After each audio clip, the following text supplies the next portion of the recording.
أيها الذين آمنوا اتقوا الله حق تقاته ولا تموتن إلا وأنتم مسلمون يا أيها الناس اتقوا ربكم الذي خلقكم من نفس واحدة وخلق منها زوجها وبث منهما رجالا كثيرا ونساء واتقوا الله الذي تساءلون به والأرحام إن الله كان عليكم رقيبا يا أيها الذين آمنوا اتقوا الله وقولوا قولا سديدا يصلح لكم أعمالكم ويغفر لكم ذنوبكم ومن يطع الله ورسوله فقد فاز فوزا عظيما. تمام تعریفاں اللہ تبارک و تعالیٰ کی ذات کے واسطے جس ذات کے احسانات اور مہربانیاں لاتعداد اور انگنت ہیں. اللہ کی تعریف اور اللہ کی عظمت بیان کرنے سے ہماری زبانیں عاجز اور کمزور ہیں، اور ہماری بھلائی ہمیشہ اسی میں ہے کہ ہر وقت اپنی زبانیں اللہ کی یاد سے تر رکھیں، اور بے شمار درود و سلام ساقی حوض کوثر شافع روز جزا محمد مصطفیٰ صلی اللہ علیہ وآلہ وسلم پر. اللہ تبارک و تعالیٰ نے اپنی مقدس کتاب قرآن مجید فرقان حمید میں ارشاد فرمایا: وما انفقتم من شیء فهو یخلفہ وہو خیر الرازقین، کہ اللہ تبارک و تعالیٰ کی راہ میں تم جو کچھ خرچ کرتے ہو تو اللہ تبارک و تعالیٰ اس کی جگہ تمہیں اور دے دیتے ہیں. تو انسان جب اللہ تبارک و تعالیٰ کی راہ میں خرچ کرتا ہے تو سوچتا ہے کہ خرچ کرنے سے میرے مال میں کمی ہو جائے گی. تو اللہ تبارک و تعالیٰ نے قرآن مجید میں یہ بات بتا دی کہ جو کچھ تم اللہ تبارک و تعالیٰ کی راہ میں خرچ کرتے ہو تو اللہ تبارک و تعالیٰ اس کی جگہ تمہیں اور دے دیتے ہیں. یعنی خرچ کرنے سے مال میں کمی نہیں ہوتی، بلکہ اللہ تبارک و تعالیٰ مال میں اضافہ فرما دیتے ہیں اور برکت عطا فرماتے ہیں، اور مال اللہ تبارک و تعالیٰ بڑھا دیتے ہیں. تو اللہ تبارک و تعالیٰ نے قرآن مجید کے اندر مسلمانوں کو یہ بات بتا دی. اور نبی کریم صلی اللہ علیہ وآلہ وسلم کا فرمان ہے کہ ہر دن صبح کو 2 فرشتے آسمان سے زمین پر اترتے ہیں.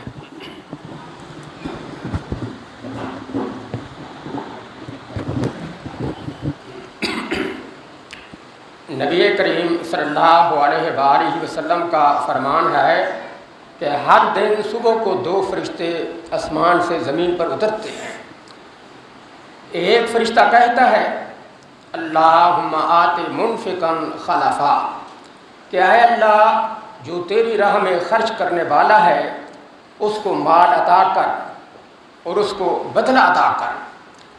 اور دوسرا فرشتہ کہتا ہے: اللہم آت ممسکا تلفا، کہ اے اللہ جو تیری راہ میں خرچ نہیں کر رہا تو اے اللہ اس کے مال کو تباہ کر دے.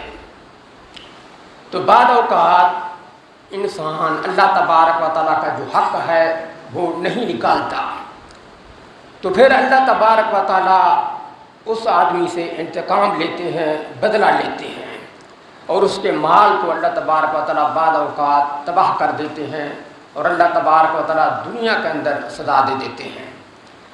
اللہ تبارک و تعالیٰ نے قرآن مجید میں باغ والوں کا واقعہ ذکر فرمایا کہ ان لوگوں نے آپس میں قسمیں کھائیں کہ اپنے باغ کا پھل صبح ہوتے ہی اتار لیں گے تاکہ کسی کو پتہ نہ چلے اور اللہ تبارک و تعالیٰ کا جو حق ہے وہ ہمیں نہ دینا پڑے. تو انہوں نے آپس میں یہ ارادہ کیا اور یہ بات طے کی انہوں نے. تو رات کے وقت وہ سوئے ہوئے تھے،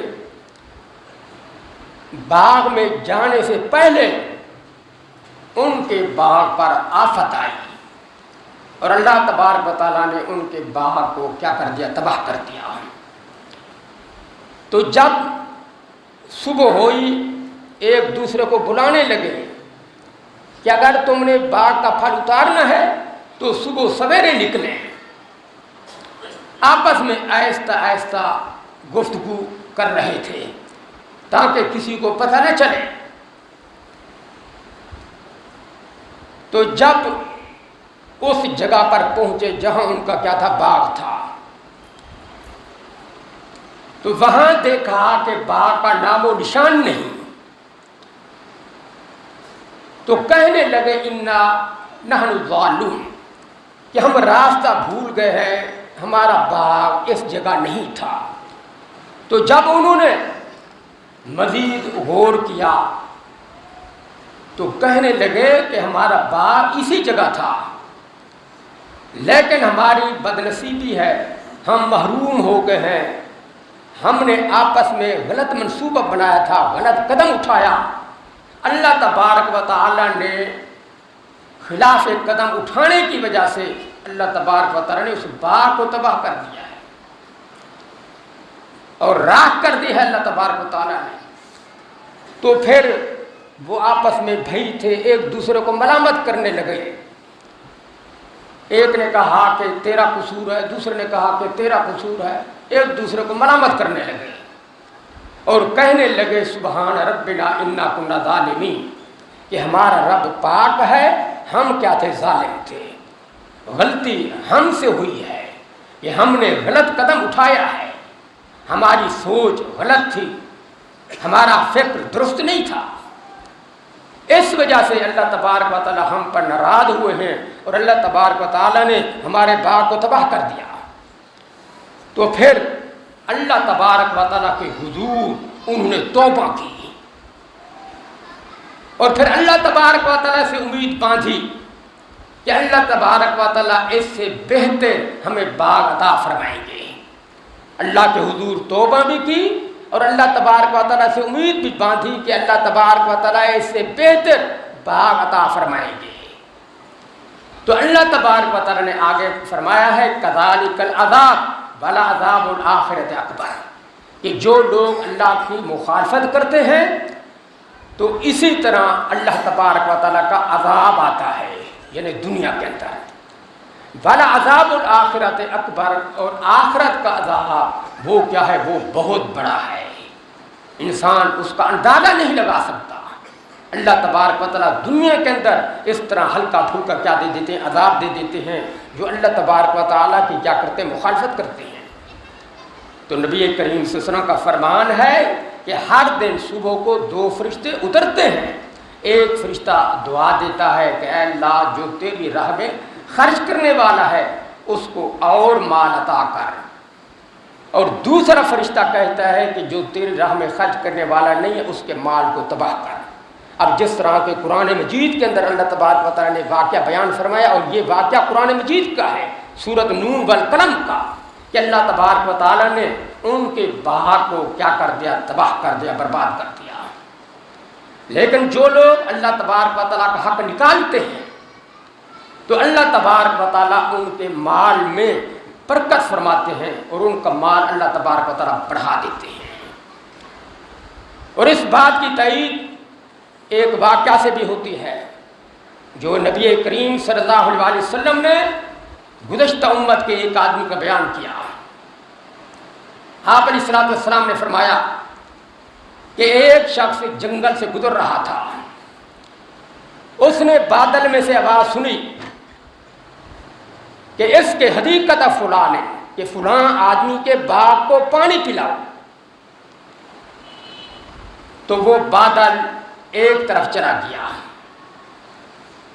اور ایک کالے پتھروں والی زمین پر اس نے اپنا پانی برسا دیا. تو وہاں موجود نالیوں میں سے ایک نالی نے سارا پانی اپنے اندر جمع کر لیا. تو وہ شخص نالی کے پیچھے پیچھے چلا، جس طرح پانی کا رخ تھا اس طرف چلا. اچانک اس شخص نے دیکھا کہ ایک شخص باغ میں کھڑا ہے اور اپنے بیلچے کے ذریعے پانی کا رخ اپنے باغ کی طرف موڑ رہا ہے. تو اس مسافر نے باغ والے سے پوچھا مسمو کا یا عبداللہ، اے اللہ کے بندے تیرا کیا نام ہے؟ تو باغ والے نے اپنا وہی نام بتایا جو مسافر نے بادل میں سنا تھا۔ اب باغ والا آدمی حیران ہے کہ یہ آدمی اجنبی ہے، مسافر ہے، یہ میرے نام کے بارے میں کیوں پوچھتا ہے؟ تو باغ والے نے پوچھا،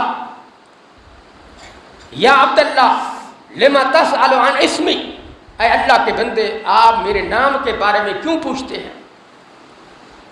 تو مسافر نے کہا کہ میں نے بادل میں سے ایک آواز سنی جس سے پانی نکل کر یہاں پہنچا ہے، وہ آواز کہہ رہی تھی کہ فلاں شخص کے باغ کو پانی پلاؤ، تو اس نے تمہارا نام لیا تھا۔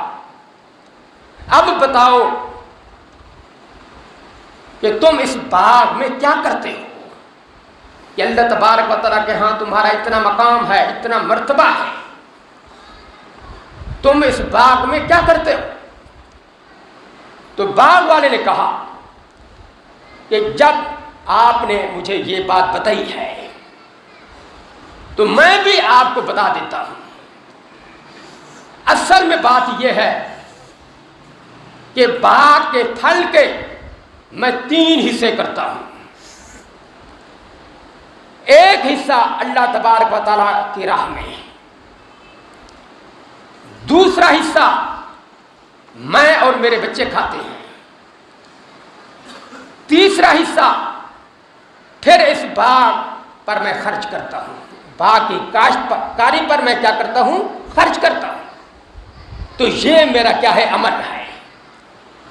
اب اس آدمی نے اللہ تبارک و تعالیٰ کا جو حق تھا اس نے اس کو بھلا نہیں دیا، بلکہ اللہ تبارک و تعالیٰ کا حق وہ آدمی نکالتا تھا تو اللہ تبارک و تعالیٰ کے ہاں بھی اس کا بڑا مقام اور بڑی عظمت تھی۔ اللہ تبارک و تعالیٰ بادل کو حکم دیتے تھے کہ اس کے باغ کو بادل جائے اور سیراب کرے۔ اتنا اللہ تبارک و تعالیٰ کے ہاں اس کا مقام اور مرتبہ ہو گیا کہ اللہ تبارک و تعالیٰ کا وہ حق نکالتا تھا۔ اور اللہ تبارک و تعالیٰ نے بھی قرآن مجید کے اندر یہی بات بتا دی کہ وما انفقتم من شیء فهو یخلفہ وہو خیر الرازقین، کہ تم جو کچھ خرچ کرتے ہو اللہ تبارک و تعالیٰ تمہیں اس کی جگہ اور عطا کر دیتے ہیں اور مال دے دیتے ہیں۔ اللہ تبارک و تعالیٰ نے قرآن مجید کے اندر یہ بات بتا دی ہے۔ تو وہ شخص باغ کی پیداوار کا تیسرا حصہ نکالتا تھا۔ اور ہماری شریعت میں آسانی ہے کہ زمینی پیداوار جب 653 کلو گرام ہو جائے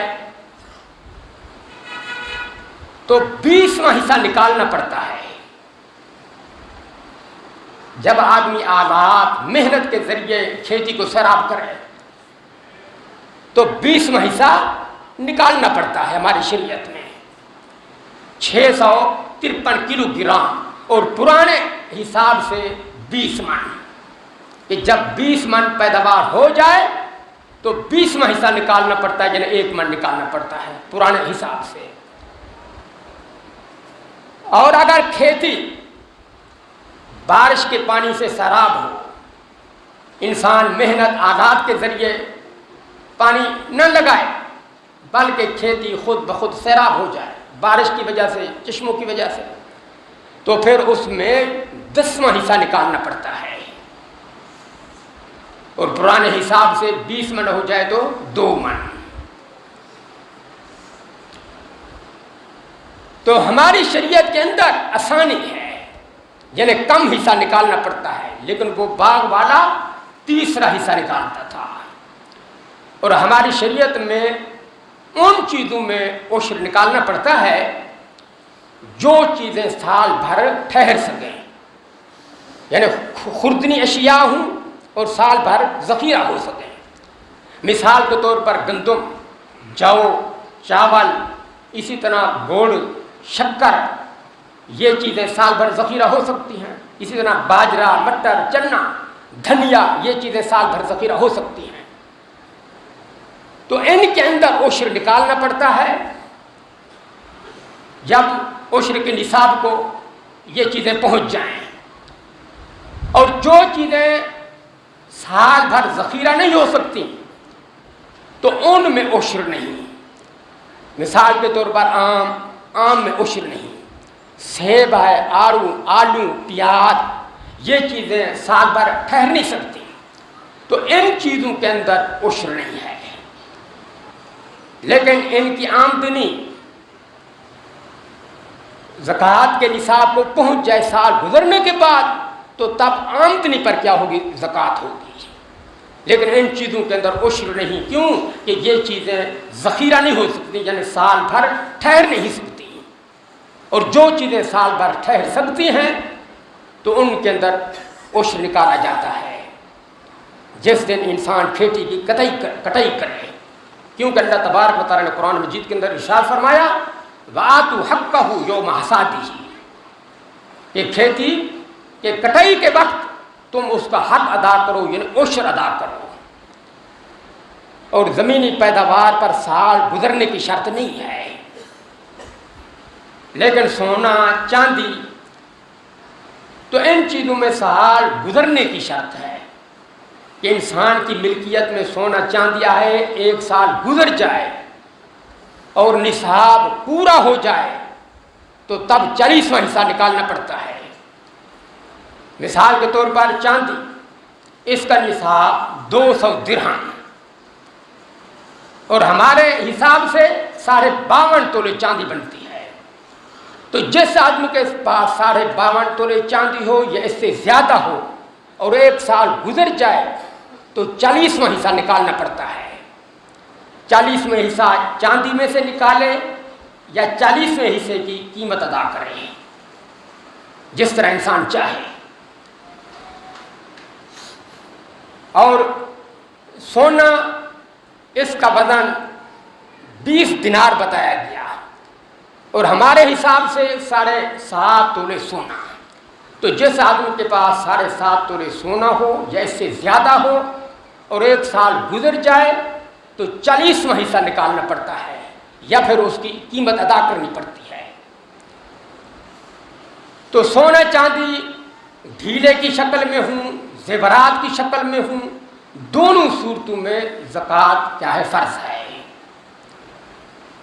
نبی کریم صلی اللہ علیہ وسلم کی خدمت میں ایک عورت اپنی بیٹی کو لے کر آئی. اس کے ہاتھ میں سونے کے 2 کنگن تھے. نبی کریم صلی اللہ علیہ وسلم نے پوچھا کہ تم اس کی زکوٰۃ ادا کرتی ہو؟ تو اس عورت نے کہا نہیں، میں اس کی زکوٰۃ ادا نہیں کرتی. تو نبی کریم صلی اللہ علیہ وسلم نے فرمایا کہ کیا تمہیں یہ بات پسند ہے کہ قیامت کے دن اللہ تبارک و تعالی سونے کے بدلے آگ کے کنگن پہنائے؟ اس عورت نے جب نبی کریم صلی اللہ علیہ وسلم کی یہ بات سنی تو اس نے وہ کنگن زمین پر پھینک دیے اور کہنے لگی کہ یہ اللہ اور اس کے رسول کے لیے، اللہ اور اس کے رسول کے لیے. جب اس نے اللہ کا حق ادا نہ کرنے کی سزا اور وعید سنی تو اس نے فوراً وہ کنگن زمین پر پھینک دیے اور کہنے لگے کہ یہ اللہ اور اس کے رسول کے لیے ہے، وہ جہاں چاہیں اس کو خرچ کریں. تو یہ زکوٰۃ یہ اسلام کا ایک رکن ہے اور یہ زکوٰۃ فرض ہے. اور جو شخص زکوٰۃ کا انکار کر دے تو وہ شخص مرتد ہو جاتا ہے، جو اس آدمی کو مسلمان نہیں کہیں گے، اور ایسا شخص واجب القتل ہو جاتا ہے. یعنی اسلامی روح سے جو زکوٰۃ کا کیا کر دے؟ انکار کر دے، تو ایسا شخص مرتد ہو جاتا ہے، مسلمان نہیں، اور ایسا شخص کیا ہے؟ واجب القتل ہے. حضرت ابوبکر صدیق رضی اللہ عنہ جب خلیفہ بنے تو جن لوگوں نے زکوٰۃ ادا کرنے سے انکار کر دیا تو حضرت ابو بکر صدیق رضی اللہ عنہ ان کے خلاف جنگ کا اعلان کرتے ہوئے کہا کہ اگر یہ لوگ ایک رسی بھی مجھ سے روکیں گے، ایک رسی کی مقدار زکوٰۃ نہیں دیں گے، تو میں ان سے کیا کروں گا؟ جنگ کروں گا، ان سے میں جنگ کروں گا۔ کیوں کہ یہ زکوٰۃ یہ اسلام کا ایک رکن ہے، جس طرح کہ نماز یہ اسلام کا کیا ہے؟ رکن ہے، اور روزہ یہ اسلام کا رکن ہے، تو اسی طرح زکوٰۃ یہ بھی کیا ہے؟ اسلام کا ایک رکن ہے۔ تو جو شخص اس کا منکر ہو جائے تو وہ کیا بن جاتا ہے؟ کافر بن جاتا ہے اور واجب القتل ہو جاتا ہے۔ لیکن جو شخص زکوٰۃ کے وجوب کا، فرضیت کا قائل ہو، مانتا ہو، تسلیم کرتا ہو کہ زکوٰۃ کیا ہے؟ فرض ہے، اور زکوٰۃ اسلام کا کیا ہے؟ رکن ہے، تسلیم کرتا ہے، لیکن زکوٰۃ ادا نہیں کرتا، تو ایسے شخص کے بارے میں بھی اللہ تبارک و تعالیٰ نے قرآن مجید کے اندر بتا دیا کہ ایسے آدمی کا کیا انجام ہے۔ اللہ تبارک و تعالیٰ نے قرآن مجید کے اندر بتایا، اللہ تبارک و تعالیٰ نے فرمایا والذین یکنزون الذہب والفضہ ولا ينفقونها فی سبیل اللہ فبشرہم بعذاب علیم، کہ جو لوگ سونا اور چاندی جمع کرتے ہیں، ولا ينفقونها فی سبیل اللہ، اللہ تبارک و تعالیٰ کی راہ میں خرچ نہیں کرتے، فبشرہم بعذاب علیم، اے پیغمبر صلی اللہ علیہ وسلم آپ ایسے لوگوں کو دردناک عذاب کی خبر دیتے ہیں۔ یوم یوم علیہ فی نار جہنم، جس دن سونے چاندی کو دوزخ کی آگ میں تپایا جائے گا، اور پھر ان کے پہلوں کو، پیشانیوں کو، پیٹھوں کو داغ دیا جائے گا، فَتُقْوَىٰ بِهَا جِبَاهُهُمْ وَجُنُوبُهُمْ وَظُهُورُهُمْ، اور ان سے کہا جائے گا هَذَا مَا كَنَزْتُمْ لِأَنفُسِكُمْ، یہ سزا ہے تمہارے خزانے کی جو تم نے سونا چاندی جمع کیا تھا دنیا کے اندر، فَذُوقُوا مَا كُنتُمْ تَكْنِزُونَ، تو تم اپنے خزانے کی سزا چکھو۔ تو جو زکوٰۃ ادا نہیں کرتا، تسلیم کرتا ہے، تو اس کا انجام اللہ تبارک و تعالیٰ نے قرآن مجید کے اندر بیان فرما دیا، اور حدیث پاک میں آیا کہ جس شخص کو اللہ تبارک و تعالیٰ نے مال دیا اور اس نے اس کا حق ادا نہ کیا، تو اس کا وہ مال قیامت کے دن گنج سانپ کی شکل میں آئے گا، اور اللہ تبارک و تعالیٰ قادر ہے کہ اس کے مال کو، سونے چاندی کو سانپ بنا دے۔ اللہ تبارک و تعالیٰ قادر ہے، ان اللہ علی کل شیء قدیر۔ تو یہ سونا چاندی قیامت کے دن گنج سانپ کی شکل میں آئے گا، اور انسان کے گلے کا توق بن جائے گا وہ سانپ، اور پھر انسان کی باچھوں سے پکڑ کر کہے گا انا مالو کا، کہ میں تیرا کیا ہوں؟ مال ہوں، انا کنزو کا، میں تیرا کیا ہوں؟ خزانہ ہوں۔ تو یہ کیا ہے؟ بہت بڑی وعید ہے۔ جو آدمی زکوٰۃ کی فرضیت کو تسلیم کرتا ہے لیکن زکوٰۃ ادا نہیں کرتا، تو اللہ تبارک و تعالیٰ نے بھی ایسے آدمی کا انجام اپنی کتاب مقدس کے اندر بیان فرمایا ہے، اور نبی کریم صلی اللہ علیہ وسلم نے بھی ایسے آدمی کا انجام اپنے ایک ارشاد گرامی میں بیان فرمایا ہے کہ ایسے آدمی کا انجام کیا ہوگا۔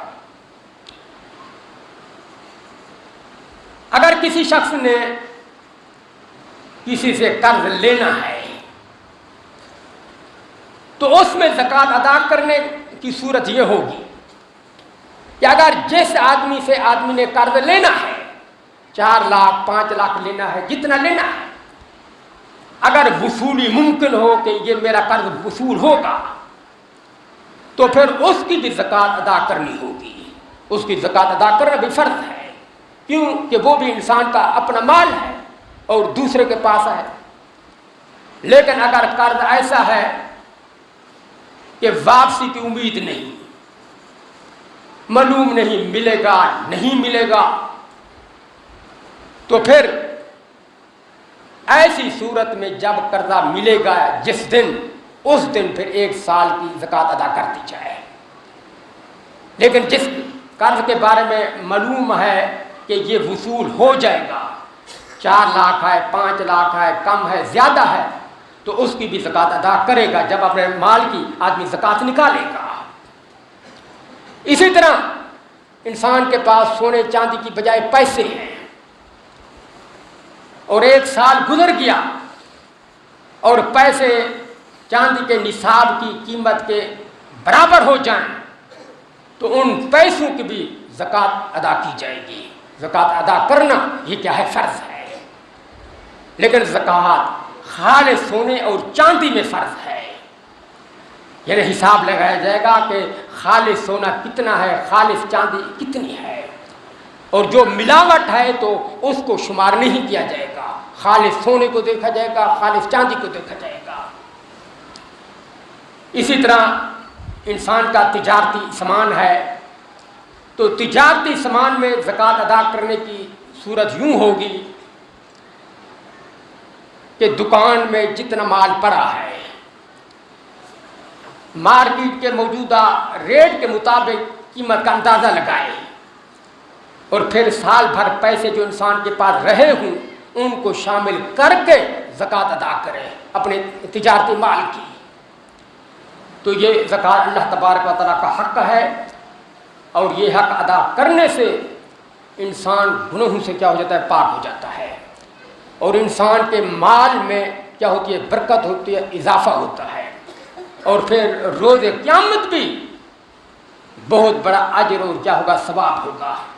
حدیث پاک میں آیا کہ ایک آدمی اپنے حلال مال سے ایک کھجور کے برابر کیا کرتا ہے؟ صدقہ کرتا ہے، کھجور کے برابر،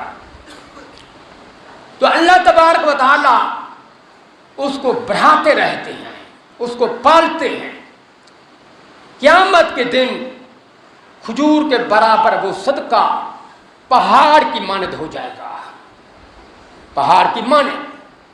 اب اللہ تبارک و تعالیٰ کتنا بڑے مہربان ہیں، کتنا اللہ تبارک و تعالیٰ کریم ہے کہ انسان معمولی چیز خرچ کرے حلال کمائی سے اللہ تبارک و تعالیٰ اس کو بڑھاتے ہیں، اور کھجور کے برابر صدقے کو اللہ تبارک و تعالیٰ روز قیامت پہاڑ کے برابر کر دیں گے اور اس کو نیکیوں کے پلڑے میں رکھا جائے گا۔ تو یہ اللہ تبارک و تعالیٰ کہ بڑے مہربان ہونے کی علامت ہے کہ اللہ تبارک و تعالیٰ ہمارے رب بڑے مہربان ہیں، اور اللہ تبارک و تعالیٰ کی مہربانی کا کوئی اندازہ نہیں لگایا جا سکتا۔